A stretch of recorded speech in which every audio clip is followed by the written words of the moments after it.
Welcome back, y'all, to another episode. I'm in the car because right now my house is noisy, so everybody's home. But so I'm gonna just record in the car today. Thanks for tuning in to Face and Check Yourself this Sunday afternoon, which Monday for y'all.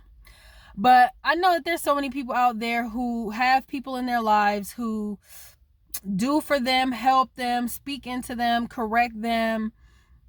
We all have at least one person in our lives who's influenced us, who's encouraged us. And I feel like it is a common scenario to resent the people that help you, to resent those who go out of their way for you, help you. Some people resent their parents for driving them around, for not letting them, be adults. Mom didn't let me do this, she didn't let me do that, she did everything for me. And I feel like even children to some degree resent their parents for doing everything for them, which is, I feel like, something I had to learn. It's like you want to protect your babies. You want to, you don't want them to have a life as hard as you had. You want them to have it easier than you had. And it's almost like they resent you for going out of your way to make their path smooth. So, and I see it every day. I see people who have someone doing for them more than their mothers have, doing things for them more than family members, and that person is hated, is resented for being the helpful, resourceful person in someone's life. Why is this? Why do we resent people who try to help us? Why do those people get on our nerves more than the people that's outrightly trying to sabotage you? Why is my question. And I think I posted something about it before, but I think it's worth delving into just a little bit more. But my husband came home today and he said he met a gentleman that told him, oh, people, when you're trying to unhook a dog stuck in barbed wire, the dog is going to be biting you while you're trying to get it loose. Once the dog gets free, is set free from the barbed wire, that dog is your best friend. He's licking you in the face, and the dog is going to be appreciative of you getting him set free from the barbed wire. So what that tells me is that so many of us are trapped in barbed wire that we got ourselves in. We got ourselves in the barbed wire, right? And then when someone comes along to help us, we're resenting them because the barbed wire hurts when you're trying to unravel it, right? When you're trying to get us out, you're trying to get somebody set free, it hurts. That is very similar to the truth, right? The truth hurts. When you tell somebody the truth about themselves, when you expose yourself to your true thoughts, your true feelings, it's gonna hurt because we ugly. We is ugly human beings. Our hearts are ugly. Our desires are ugly. Our thoughts are ugly. Our words are ugly. And the only thing that makes us beautiful is the Lord Himself. So if you don't have them, you just ugly. But the truth hurts. So when you're helping someone get set free and you're exposing them to the truth, you're speaking the truth to them. The Lord is revealing to them their ugliness, the truth about their ugliness. They're gonna resent you.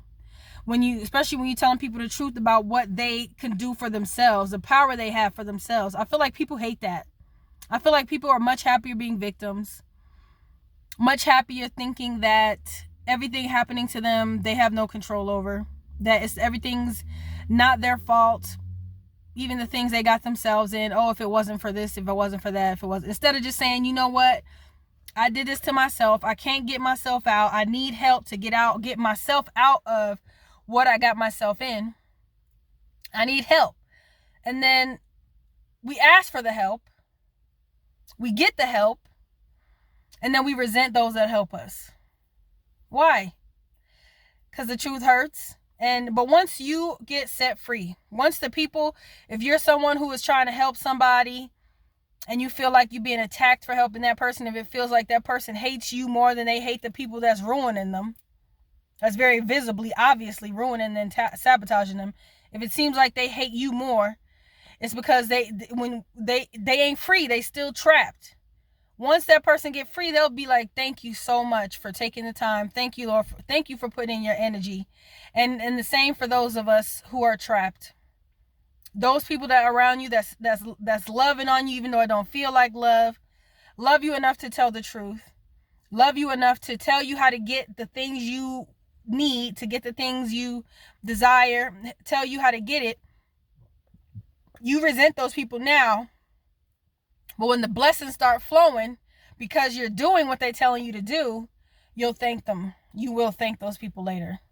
So why do I resent people who help me? Which for me, it took some growth. I really had to grow up and appreciate the people that have helped me and brought me to where I am, that the Lord put in my life to make me the woman I am today. I really had to grow up and really see the truth that I was holding on to and cherishing people who did not have my best interest at heart more than I was cherishing and appreciating the people that go out of their way to tell me the truth, to help me know what the truth is, to help me find myself.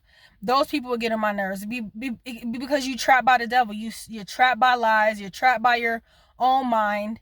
And then once you get set free, Lord have mercy. Thank you, Lord, for freedom. Thank you, Lord, for being set free. Thank you, Lord, for no longer being a prisoner of my own mind. Thank you, Lord. Thank you, Lord. Thank you, Lord. Thank you, Lord, for revealing me to myself.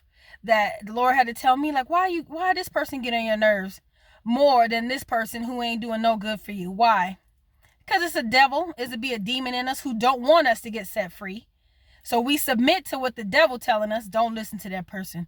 That you don't want that. Don't do don't do that. You don't, and even you have more fear even doing the things that God tell you to do, doing the things that this person of God has said, well, you should start doing this. You should start reading the Bible. You should start praying. You should start fasting. You should start praying for these things. We resent that. And we listen to the things that make us feel good. Because it sounds good, because it feels good. So that's the stuff we rather submit to, adhere to.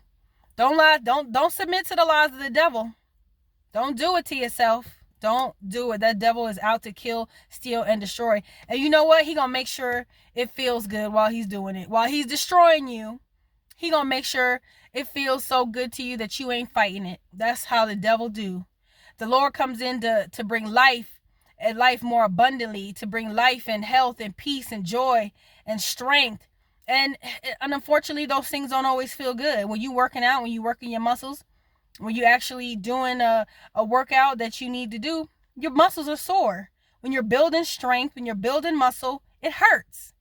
And that just is very similar to the way the word or the way the Lord works, the way it works in his kingdom. When you're doing what the Lord tells you to do, when you're building your faith, when you're building resilience, when you're building character, it's gonna hurt.